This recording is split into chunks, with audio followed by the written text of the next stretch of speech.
नमस्ते बच्चों, आपका स्वागत है हमारे चैनल ज्ञान गंगा पे। आज हम पढ़ने जा रहे हैं एक बहुत ही जरूरी और बोर्ड परीक्षा के लिए महत्वपूर्ण अध्याय राजनीतिक दल यानी कि पॉलिटिकल पार्टीज। अगर आप इसे ध्यान से सुनते हैं तो पूरा चैप्टर एक ही वीडियो में आपको याद हो जाएगा। तो चलिए वीडियो को हम स्टार्ट करते हैं। सबसे पहले हम लोग समझ लेते हैं कि राजनीतिक दल ये है क्या। बच्चों, लोकतंत्र में चुनाव तो बहुत ही जरूरी होता है, लेकिन सोचिए अगर हर कोई स्वतंत्र उम्मीदवार बन जाए तो क्या सरकार चलाना संभव है? तो इसका जवाब होगा बिल्कुल नहीं। अर्थात किसी एक लोकतंत्र देश में प्रत्येक व्यक्ति को हम स्वतंत्र उम्मीदवार नहीं चुन सकते। तो इसी के आधार पर लोकतंत्र में राजनीतिक दल यानी कि पॉलिटिकल पार्टी बहुत जरूरी होती है। अब इस पॉलिटिकल पार्टी की परिभाषा क्या है, उस पर हम गौर कर लेते हैं। देखिए, पॉलिटिकल पार्टी यानी कि राजनीतिक दल वे संगठित समूह होते हैं जिसमें सदस्य समान विचारधारा रखते हैं और देश में सत्ता प्राप्त करके शासन चलाकर और अपनी नीतियां बनाते हैं और उन पे कार्य करते हैं। यानी राजनीतिक दल एक समूह है, एक संगठित समूह है और उनकी विचारधारा एक जैसी होती है और वे अपनी विचारधारा के आधार पर नीतियां यानी कानून बनाते हैं और उन्हीं नीतियों के आधार पर वे अपने या किसी भी क्षेत्र पर कार्य करते हैं अपने। तो आगे एक उदाहरण से समझ लेते हैं कि भारत में दो प्रमुख राजनीतिक दल है। एक बीजेपी अर्थात भारतीय जनता पार्टी और दूसरा है भारतीय राष्ट्रीय कांग्रेस। तो ये दो बड़े बड़े राजनीतिक दल हैं और इनकी भूमिका तो आपको पता ही होगी। इनकी भूमिका या राजनीतिक दलों की भूमिका हम थोड़ा सा स्पष्ट कर देते हैं यहाँ पे। देखिए, रोल ऑफ पॉलिटिकल पार्टी की अगर बात कर लें तो राजनीतिक दल के बिना लोकतंत्र, ठीक है, राजनीतिक दल के बिना लोकतंत्र क्या माना जाता है? अधूरा माना जाता है। यानी वे कई महत्व रखते हैं। अगर एक एक महत्व पे चर्चा की जाए तो देखिए, पहला महत्व वे रखते हैं कि वे जनता के विचारों को एक दिशा देते हैं। राजनीतिक दल वो जनता के विचारों को एक दिशा देते हैं।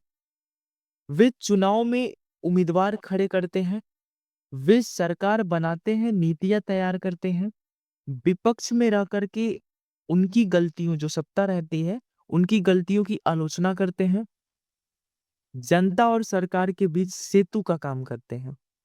तो ये है राजनीतिक दल का महत्व। अर्थात राजनीतिक दल ही वह माध्यम है जिससे आम जनता आवाज उठा करके अपना आवाज संसद तक पहुंचा सकती है, जहां पर नीतियां बनाई जाती है। फिर हम बात कर लेते हैं आगे भारतीय राष्ट्रीय जो राजनीतिक दल है ये कितने प्रकार के होते हैं। देखिए, भारत में जो राजनीतिक दल है वो दो प्रकार के पाए जाते हैं। एक राष्ट्रीय दल जिसको हम कहते हैं नेशनल पार्टीज, दूसरा होता है क्षेत्रीय दल जिसको हम कहते हैं किसी एक स्टेट में अगर कोई है वो उसको हम कहते हैं क्षेत्रीय पार्टी। एक एक की परिभाषा हम देख लेते हैं कि राजनीतिक या राष्ट्रीय दल क्या होता है। राष्ट्रीय दल का मतलब होता है कि वे देश के अधिकतर राष्ट्रों में सक्रिय होते हैं और राष्ट्रीय स्तर पर काम करते हैं। ठीक है, ये चीज ध्यान रखिएगा कि राष्ट्रीय दल क्या होते हैं। वे देश के बहुत से राज्यों में सक्रिय होते हैं और राष्ट्रीय स्तर पे काम करते हैं। उदाहरण पे देख लें, बीजेपी भारतीय जनता पार्टी, भारतीय राष्ट्रीय कांग्रेस, बहुजन समाज पार्टी, भारतीय कम्युनिस्ट पार्टी, एक मार्क्सवाद पार्टी है। फिर हम दो तीन पार्टी और देख लेते हैं, राष्ट्रवादी कांग्रेस पार्टी, आम जनता पार्टी।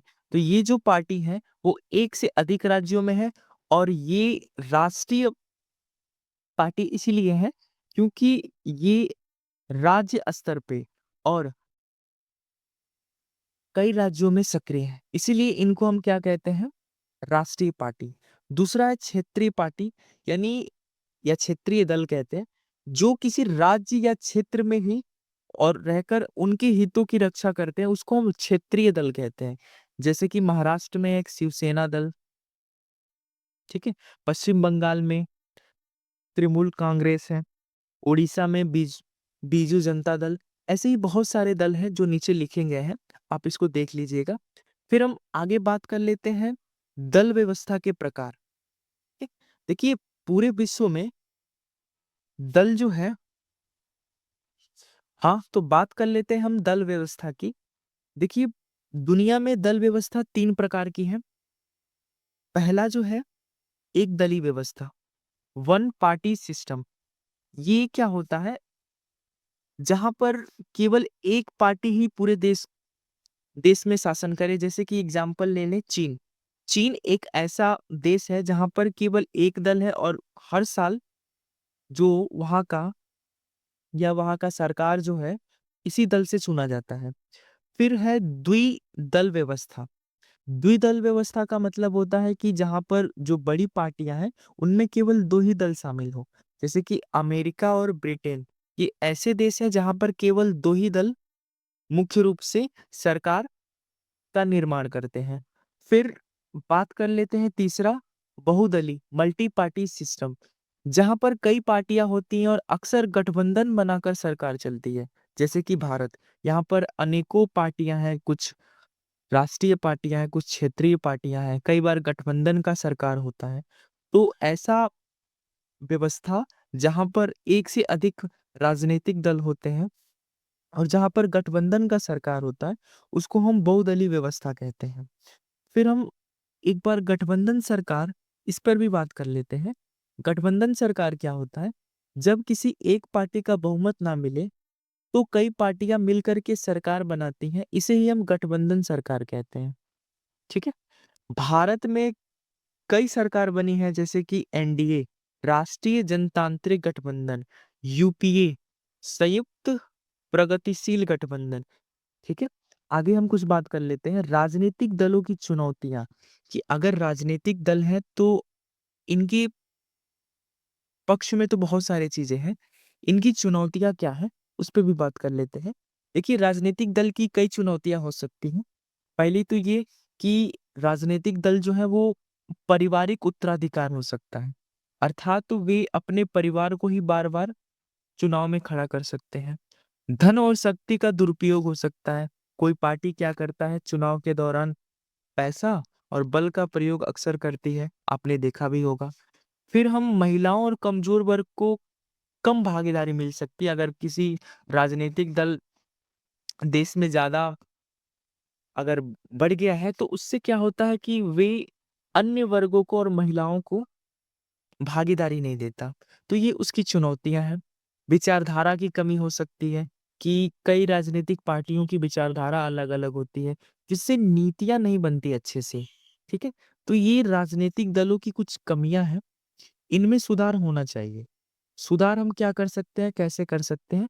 सुधार हम कानून और संविधान के द्वारा नियंत्रित कर सकते हैं। जैसे कि चुनाव आयोग इसमें अपनी भूमिका निभा सकता है। जनता जागरूक हो सकता है, तो राजनीतिक दलों को सुधार या राजनीतिक दलों को नियंत्रित किया जा सकता है। दल खुद चाहे तो अपने आप को नियंत्रित कर सकता है। युवा और महिलाओं की अगर भागीदारी बढ़ जाए, तो दल सुधर सकता है। तो लोकतंत्र और मजबूत बन सकता है। ठीक। तो अब तक तो हमने देख लिया, कुछ बोर्ड एग्जाम के लिए हम इम्पोर्टेंट प्रश्न पे भी चर्चा कर लेते हैं। जैसे एग्जाम में अक्सर क्या प्रश्न आते हैं कि राजनीतिक दल क्या है, राष्ट्रीय और क्षेत्रीय दल में क्या अंतर है। आगे हम सबने सबका एक्सप्लेनेशन हम पीछे देख चुके हैं। बहुमती दल व्यवस्था क्या है, राजनीतिक दल की चुनौतियां क्या है, इसका सुधार और इसके लिए हम क्या उपाय कर सकते हैं, ये भी हमने पीछे देख लिया है। अब हम निष्कर्ष पे बात कर लेते हैं कि इसका निष्कर्ष क्या हो सकता है। देखिए, निष्कर्ष बहुत सिंपल सा है।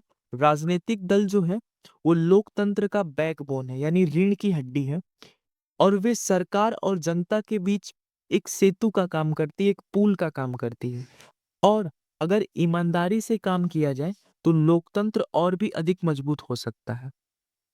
तो ये रही राजनीतिक दल की पूरी एक्सप्लेनेशन। अगर आपको वीडियो पसंद आया हो, तो लाइक करिए, शेयर करिए, सब्सक्राइब कीजिए और अपने ज्ञान गंगा चैनल को फॉलो कीजिए। मिलते हैं अगले वीडियो में, तब तक के लिए जय हिंद, जय भारत। धन्यवाद।